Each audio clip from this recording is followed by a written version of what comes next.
Good morning, listeners of Hot Topic and Fresh News. Today, on this 29th of August, 2024, we're diving into a critical development in international affairs. Ukrainian forces have escalated their long-range strikes within Russian territory, utilizing a combination of Western technology and locally produced drones. Despite NATO's reluctance to directly arm Ukraine with Western munitions for these operations, Ukrainian firms have ingeniously repurposed former furniture factories to produce cost-effective, wooden attack drones. These drones, assembled domestically, are deploying in large numbers, often under the cover of night, to circumvent Russian air defenses, which are detailed through advanced software provided by the U.S. company Palantir. This strategic shift is not only demonstrating Ukraine's growing capability to reach deep into Russian soil, illustrating vulnerabilities in Russian defenses, but also marks a significant psychological blow to Russian morale as the conflict shows no signs of abating. Stay tuned as we continue to follow this developing story and its implications for regional stability and international relations. Good morning, listeners. I'm Emily, and you're tuned into Hot Topic and Fresh News. And I'm David, at your service. Don't forget to subscribe and turn on notifications to stay updated with all the latest news. Straight to the hot topics.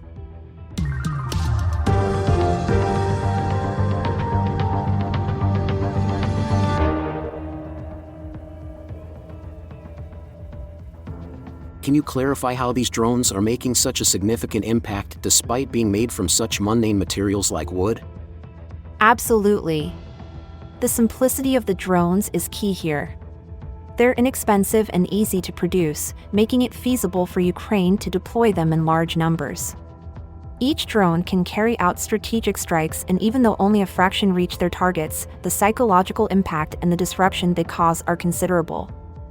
And how does Western technology play into this? Western technology, particularly in software from companies like Terminal Autonomy, enhances the drone's capability to navigate and strike precisely. This software helps bypass Russian electronic defenses, making the drones more effective despite their basic construction. With such a cost-effective strategy, why hasn't there been more direct support from NATO countries? That's a complex issue. While these countries provide indirect support through technology and finance, direct involvement with munitions could escalate the conflict to a wider war, something NATO is cautious about.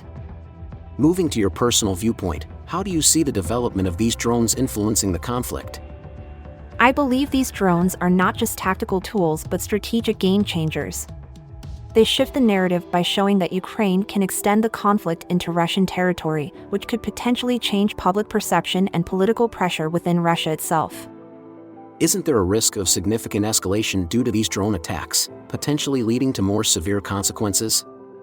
While there's always a risk of escalation, the strategic use of these drones in limited, targeted strikes could actually push towards a diplomatic resolution by highlighting the vulnerabilities and costs of the conflict to Russia.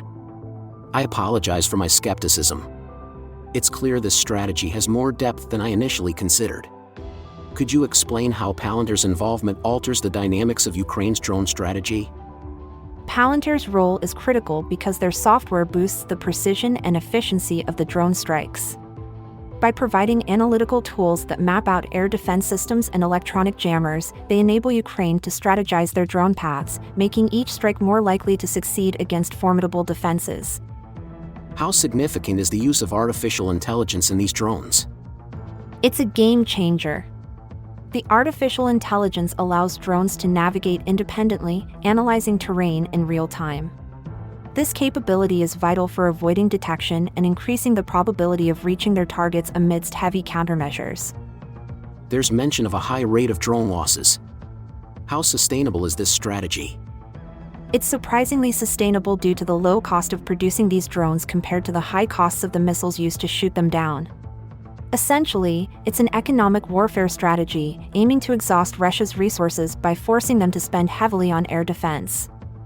With civilian structures also being hit, what are the ethical implications here? This is one of the most troubling aspects. While the primary targets are military, the risk to civilians cannot be overlooked. It raises serious ethical questions about the balance between military objectives and the potential for civilian harm. Given the technological investment and the tactics used, What's your perspective on the long-term impact of this on the conflict? Long-term, this strategy could significantly alter the power dynamics by imposing a continual drain on Russian military resources while demonstrating Ukraine's capability to strike deep and effectively.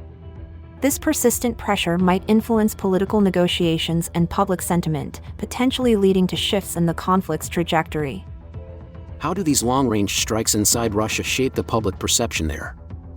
The strikes send a powerful message that the Russian state cannot fully protect its own territory, which undoubtedly affects public confidence.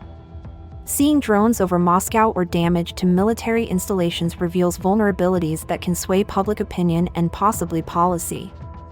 Targeting airbases seems to be a specific strategy. Can you discuss its effectiveness? Yes, targeting airbases is strategic. It disrupts the operational capabilities of the Russian Air Force, forcing them to relocate planes and reduce sortie rates. This adjustment not only limits their aerial effectiveness but also imposes logistical challenges and financial strains. With the rejection of Western long-range weapons to Ukraine, how significant is the role of local innovation in this context? It's vital.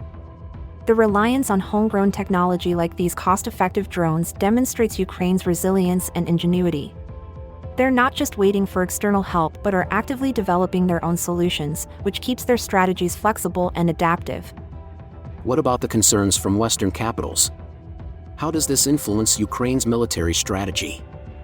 The hesitations from the West, particularly concerns about escalating the conflict, definitely shape Ukraine's approach. They're cautious but persistent in their requests for more support, all while maximizing what they can do with the resources and technologies available to them. And what can we expect moving forward based on the current trajectory of this conflict?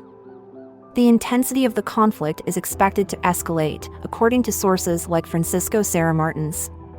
Ukraine seems determined to step up its strikes, pushing the boundaries of what's been seen so far. This could mean more sophisticated attacks and possibly greater involvement from Western technology, albeit indirectly. Thanks for tuning into Hot Topic in Fresh News today. We've delved deeply into the evolving use of drone technology in modern conflicts, and it's been an enlightening session. We appreciate your engagement and enthusiasm. Remember to subscribe, hit that notification bell, and share our discussions. Your interaction keeps our community vibrant and informed. And hey, while you're at it, why not bring a little bit of hot topic and fresh news to your next party? Discussing global strategies over snacks sounds like a blast, right? Make sure you're catching us live. We're here bringing you the heat from the news world every single day. We're truly grateful for your continued support, and we can't wait to bring you more insights. Keep those comments coming, let us know your thoughts, and hey, maybe even predict what we'll talk about next.